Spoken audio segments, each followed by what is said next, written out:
우리에게 주신 하나님의 말씀 히브리서 10장 25절 말씀, 우리 한 목소리로 화면을 보고 같이 한번 읽어보겠습니다. 히브리서 10장 25절입니다. 시작. 모이기를 패하는 어떤 사람의 습관과 같이 하지 말고 오직 권하여 그날이 가까움을 볼수록 더욱 그리하자. 한 번 더 읽겠습니다. 시작. 모이기를 패하는 어떤 사람들의 습관과 같이 하지 말고 오직 권하여 그날이 가까움을 볼수록 더욱 그리하자. 아멘. 올해 주제가 돌봄과 헌신으로 세워지는 송정교회입니다. 돌봄과 헌신이라는 제목을 달았지만 그 안에 감추어진, 어떻게 보면 교회의 본질적인 사역 중에 하나인 봉사와 섬김이 그 내용 안에 담겨져 있습니다. 그런데 문제는 이 봉사와 섬김을 하려면 일단 모여야 되는데, 일단 만나야 되는데, 서로 간의 접촉과 교제가 먼저 일어나야 그 가운데 뭔가 봉사와 섬김이 있을 수 있는데, 뭔가 하나님을 함께 예배하기 위해서 일단 모여야, 온라인이든 오프라인이든 뭔가 모여야 가능한데, 현대사회의 가장 큰 문제는 사람들이 모이기를 부담스러워한다. 좀 더 적극적으로는 싫어하는 사람들이 많아지고 있다라는 위기의식을 우리가 느끼고 있습니다.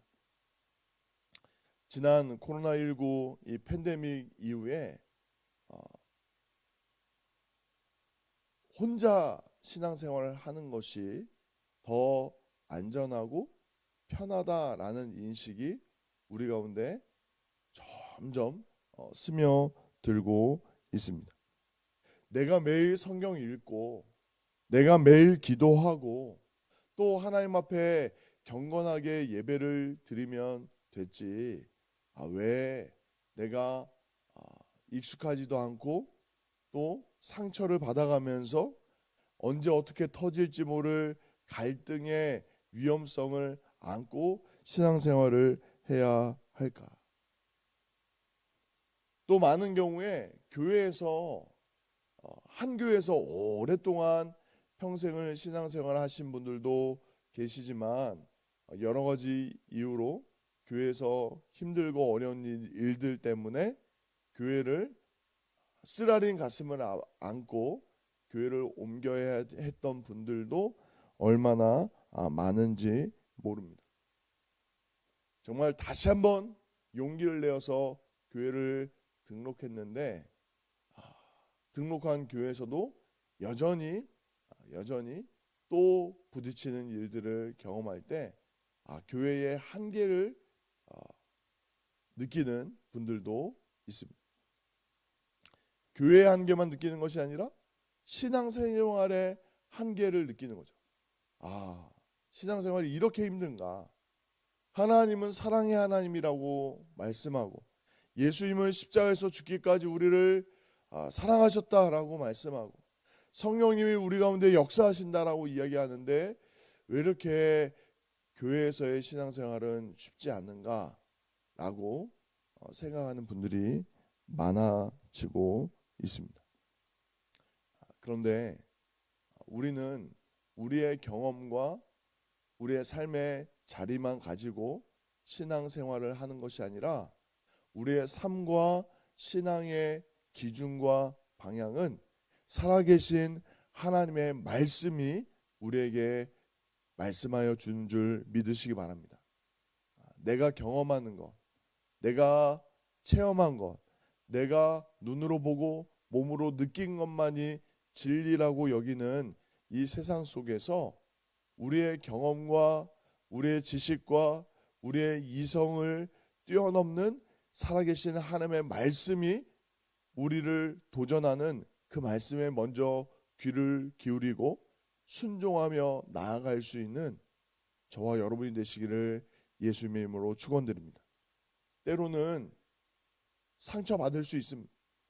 때로는 예기치 못한 갈등이 우리 가운데 있을 수 있습니다. 때로는 우리가 부담스러울 수도 있고 버겁게 느껴지는 예배의 자리, 교제와 나눔과 봉사의 자리가 있을 수 있습니다. 그러나 그때 우리의 감정과 우리의 경험과 지금 우리의 지식과 우리의 이성을 먼저 이야기하기 전에 하나님의 말씀이 지금 나에게 무엇이라 말씀하고 있는가?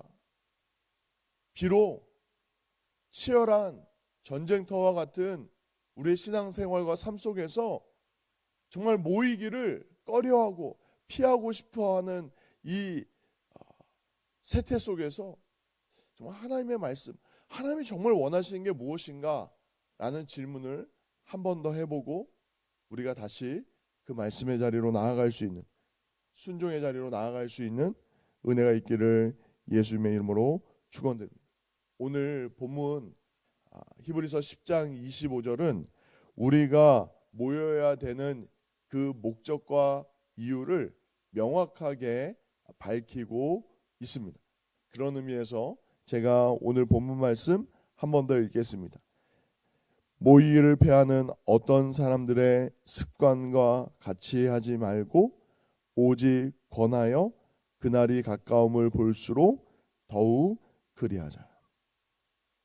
우리가 오늘 말씀을 나누기 전에 함께 불렀던 찬양이 이제 시온성과 같은 교회입니다. 제가 이 찬양을 선택한 이유는 우리의 삶이 전투하는 삶이다라는 거죠.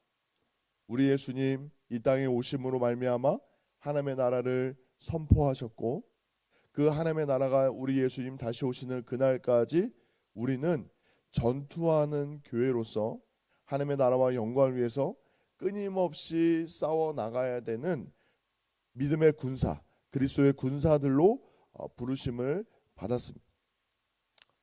제가 그 찬양을 선택하고 이것을 먼저 말씀드리는 이유는 우리 안에 있는 수많은 갈등과 어려움을 이상히 여기지 마십시오.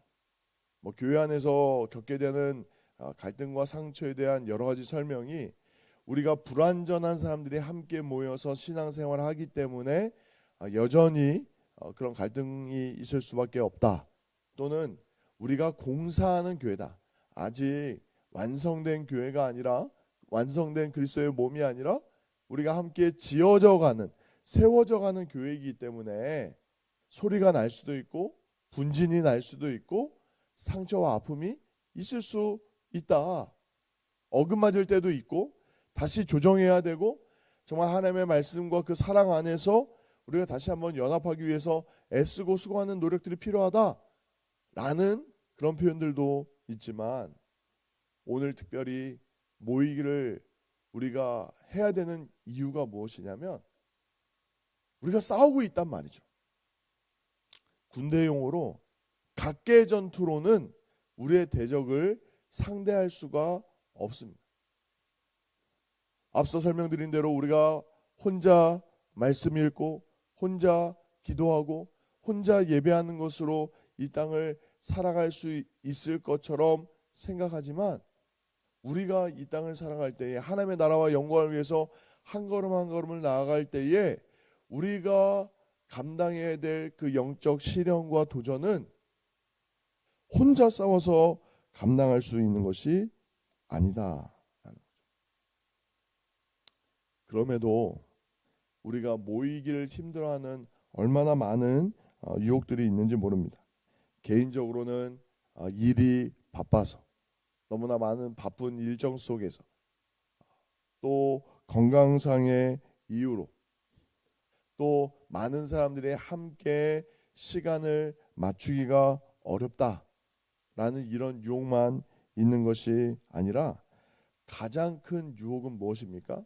앞서 서론에도 강조를 했지만 우리 안에 마음의 거리 두기가 가장 위험합니다. 마음의 거리 두기. 조금 오해가 없으셨으면 좋겠지만 차라리 싸우는 게 나을 수 있습니다. 아니 교회에서 싸우는 것을 권장하시는가? 아니요. 적어도 교회의 관심과 사랑과 열정이 있기 때문에 의견의 충돌이 있을 수 있어요. 여러 가지 봉사의 영역에서조차 갈등이 있을 수 있습니다. 심지어는 우리가 함께 예배드리는 것 안에도 서로 간의 의견에 불일치가 있을 수 있습니다. 예배의 시간과 순서와 내용에 있어서 우리의 마음이 서로 다를 수도 있어요. 그런데 그보다 더 위험한 것은 무엇입니까? 마음의 거리두기예요. 마음의 거리두기. 마음을 주기 싫다 이거죠. 상처받기 싫다 이거죠. 요즘에 다 심리학적인 용어를 다 쓰는데 방어 기제가 작동하는 거죠. 내가 더 이상 상처받기 싫어서, 더 이상 불필요한 내 마음의 힘겨움을 짐지기 싫어서 거리를 두는 방법 중에 하나가 혼자 신앙생활을 하는 분들이 있다라는 것이죠. 그런데 결코 우리는 그러한 어려움 속에서도 혼자서는 살아남을 수가 없습니다. 그렇다면 우리가 모여야 하는데 이 모일 때 어떻게 해야 됩니까? 우리가 24절에 이미 살펴보았지만 서로 돌아보아 사랑과 선행을 격려하며, 특별히 오늘 25절 말씀에 절 한번 따라해 보시겠습니까? 오직 권하여. 그냥 모일 수 있는 게 아니더라는 거죠. 누군가는 먼저 서로의 발을 씻는 심정으로 허리를 숙이고 수건을 동이고 누군가의 무릎을 꿇고 낮은 자세로 우리가 모이자라고 이야기하는 사람이 필요하다라는 거죠. 여러분들 생각에는 어떤 소집의 개념을 가지고 큰 권위를 가지고 힘과 능력을 가지고 모여라 라고 외치는 것 같지만, 실제 그 모임이 가능하려면 누군가는 발을 씻기는 심정으로 모이자고 권해야 됩니다. 모이자고 권해야 돼요. 요즘에는 명절에 가족들이 다 같이 모이는 것도 쉽지 않습니다. 얼마나 다 각 가정마다 스케줄들이 많은지, 일정이 많은지 모이기가 쉽지 않아요. 옛날처럼 한 마을에 모여 사는 것도 아니고 전국 각지에 또는 세계 각지에 흩어져 사는 가족들이 너무 많아서 한날 한시에 그 명절에 법정 공휴일이 잡혀 있는데도 모이는 것이 쉽지 않습니다. 그때 누군가는 권하는 사람이 있어야 모일 수 있습니다. 하물며 가족도 그러한데, 피를 나눈 가족도 그러한데, 예수 그리스도 안에서 우리가 생명부지의 사람들이 함께 모일 수 있는 그 자리는 그냥 만들어지는 것이 아닙니다.